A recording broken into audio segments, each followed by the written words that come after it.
Puno ng galak ang 56 na kabataang bahagi ng Military Ordinariate of the Philippines Commission Youth sa kanilang naging karanasan sa National Youth Day na ginanap sa Naga City nitong June 12 hanggang June 14. Lalo na nang sila'y makasama sa translation procession na isinabay sa aktibidad kung saan 8,000 mga kabataan ang kanilang nakasama mula sa Luzon, Visayas at Mindanao na dinaluhan rin ng mahigit 55,000 na mga peregrino. Meron pong umampon sa amin na mga Bicolano na taus-puso kaming papasalamat dahil sobra ang kanilang suporta sa amin.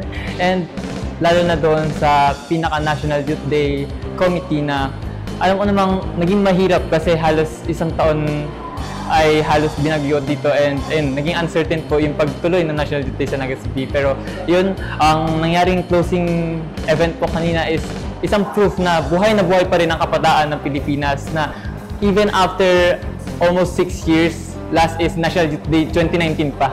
And after kahit nagka-pandemic, buhay pa rin ang kabataan ng Pilipino po.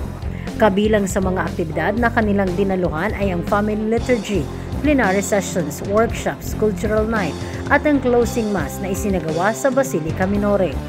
This is organized by the Episcopal Commission on Youth and we're fortunate that we're invited and all dioceses in the Philippines who belongs to the Roman Catholic Church came here to join and witness the big celebration for the youth.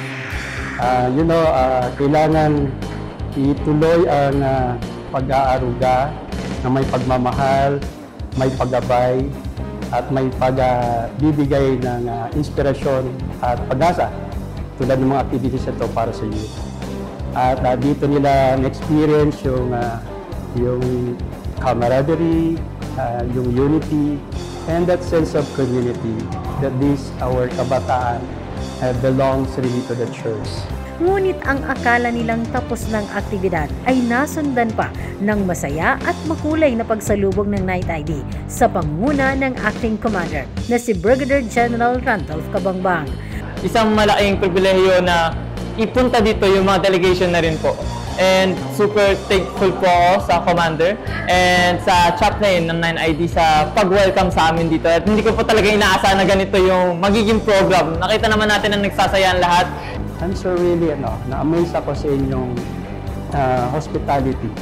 Indeed, so you can see really the great love and respect and appreciation for the youth. We're just expecting a simple Budol fight, but you have given the best. Really is the best, one of the best division na napuntahan ko. No?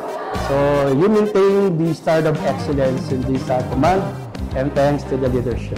Ang National Youth Day ay huling naisagawa taong 2019 at muling naisakatuparan ngayong taon kung saan aktibong dinadaluhan ng MOP na siyang pastoral na jurisdiksyon ng Simbahang Katolika para sa AFP, PNP, PCG, BJMP, BFP at kanilang mga pamilya. Kapayapaan para sa lahat. Cristina Toles, Peer News.